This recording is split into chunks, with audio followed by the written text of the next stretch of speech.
Welcome back. Today I am continuing the explanation part of chapter number 3, organs of United Nations. Okay, so now what are the organs of United Nations? As in the previous explanation I have explained what is United Nations.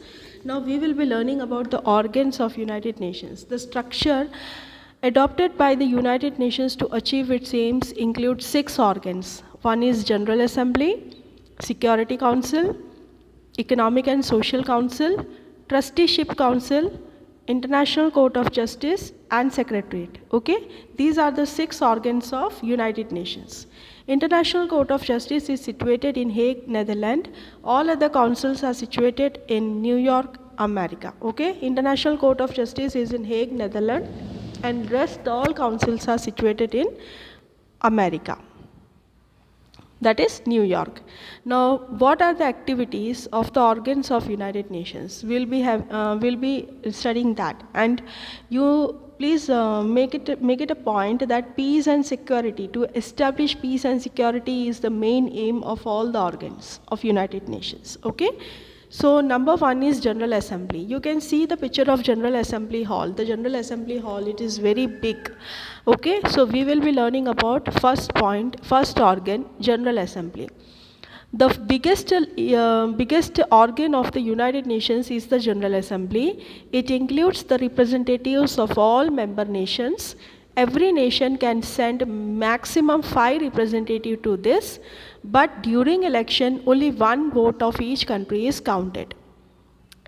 Now what happened? General Assembly is considered to be one of the biggest organs of United Nations. Okay. Now it is including all the representatives of member nations. So many nations are the members of United Nations, and they come to General Assembly every year or whenever they are called, and every nation can send maximum 5 representatives, but during election only 1 vote is counted per country. Okay. Now, what are the points they discuss? Number 1, it can discuss, advise, suggest, or recommend any matters related to the international relations. Number 2, it accepts the budget presented by the Secretary General every year and allocates the expenses. Number 3, it attempts to find solutions to the economic problems of the nations, human rights, disarmament, or other international matters. Number 4, decisions are taken by 2/3 majority in general matters. Now, what are the points they discuss? Now, first is they can discuss, advise, suggest, and recommend all the matters which are international, relating to international relations. Okay, so they can discuss, even वो लोग discuss करते हैं, advice कर सकते हैं एक दूसरे को, सजेशंस दे सकते हैं, रिकमेंडेशंस दे सकते हैं, और ये सब चीज़ें जो इंटरनेशनल मैटर्स में होता है, जो इंटरनेशनल रिलेशंस के बीच में होता है, उसके बारे में वो लोग यहाँ पर बातचीत करते हैं. नंबर 2, जो सेक्रेटरी जनरल होता है, ही और she is considered to be the head of the general assembly. वो जो बजट प्रेजेंट करते हैं, उस बजट के एवरी ईयर ये बजट प्रेजेंट होता है, और उसी तरह से सारे नेशंस को एक्सपेंस एलोकेट करना पड़ता है उस बजट के बेसिस पे. अंडरस्टूड. नंबर 3, वो क्या करते हैं, सॉल्यूशंस लाते हैं इकोनॉमिक प्रॉब्लम्स. उनका ये मानना है कि वर्ल्ड पीस एंड सिक्योरिटी तभी मेंटेन हो सकता है जब एक कंट्री इकोनॉमिकली स्टेबल हो. So they try to find the solutions for the economic problems of the nations. Okay, then economic problems, फिर ह्यूमन राइट्स. तभी world peace and security maintain हो सकता है जब हर एक इंसान को अपना राइट मिले. Every one is been able to enjoy the right what he और she is been holding. Okay. Number 3 is disarmament and international matters. मतलब जो भी इंटरनेशनल मैटर्स होते हैं उसमें कोई भी झगड़ा ना हो, बैठे बैठे कोई बात सॉल्व हो सके. So they try to do that. Okay.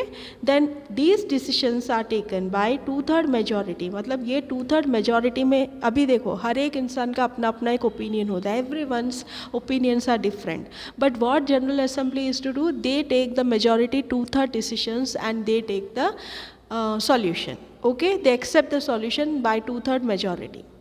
समझ में आया? नाउ जनरल असेंबली के बाद है security council is the second organ. Security council, this is most important organ of the United Nations. There are 5 permanent members in this, with America, Britain, France, Russia and China. Other 10 countries are not permanent members. They are elected for the term of 2 years by the General Assembly. This council enjoys tremendous powers in order to maintain international peace and security. Now, this is considered to be one of the most important organ of United Nations. Okay, there are 5 permanent members. Who are they? That is America, Britain, France, Russia, and China. These 5 countries are the permanent members. Other 10 countries are not permanent; they are temporary members, and they are elected for the duration of 2 years by the General Assembly.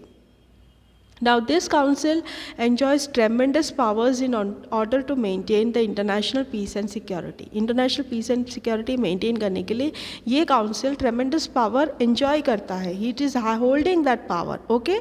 Now, it solves the problems and disputes of the nations peacefully through negotiations and mediations. When any one now what they do, they used to solve the problems and disputes of the nations. कोई भी nation के बीच में dispute होता है तो वो peacefully solve करते हैं, negotiation करते हैं, mediation देते हैं और इस तरह से वो solve होता है.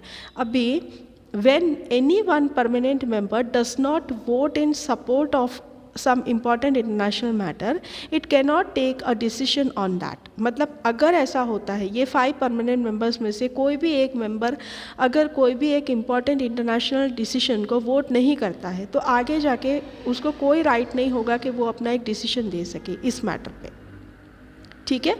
This power of 5 permanent members is known as veto और right to deny.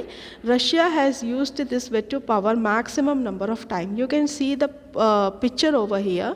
This is a chart of veto power used till 2006. Okay, 2006 तक ये veto powers यूज़ किए थे. यहाँ पर आप देखो हर एक परमानेंट मेंबर्स का अपना अपना एक वीटो पावर कितनी बार उन्होंने यूज़ किया है वो नंबर्स दिए हैं. उसमें सबसे ज़्यादा है रशिया. रशिया ने 122 times right to deny power use किया है, उनके ऊपर यूज़ हुआ है. Right? Understood? Security Council. Okay, so please read this chapter up to this, and please understand each and every point thoroughly so that you will be able to write properly in the examination. Thank you.